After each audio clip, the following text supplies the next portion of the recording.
আসসালামু আলাইকুম রহমতুল্লাহ। দর্শক, এখন আমরা এই দূর থেকে যেই গেটটা আপনাদেরকে দেখাচ্ছি, মূলত আসলে এখানে উমরাতে যারা যাচ্ছেন, প্রবেশ করছেন এই দিক থেকে, তাদের প্রবেশের জন্য এই গেটটা রেখে দেওয়া হচ্ছে। যেহেতু আমরা এখন এহরাম অবস্থায় নেই, তো সুতরাং আমরা এই গেট থেকে প্রবেশ করতে পারছি না। তাই আপনাদেরকে দূর থেকে দেখাচ্ছি। এই গেটের নাম আসসালাম গেট, গেট নাম্বার ১৭।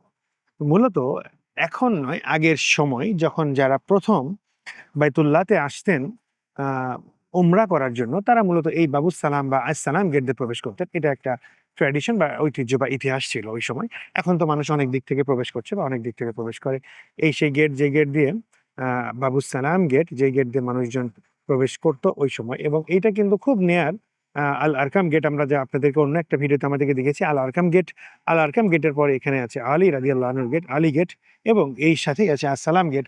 মূলত যারা সর্বপ্রথম মক্কাতে প্রবেশ করতেন ওমরা পালনের জন্য, তারা এই আসসালাম গেট দিয়ে নিচে প্রবেশ করতেন, এবং এই গেটের নিচেই হচ্ছে বাইতুল্লাহ বা হারাম, মসজিদুল হারাম বা ছিল, এবং বাম পাশে ছিল এটার সাফা এবং ডান পাশে ছিল এটার মারওয়া।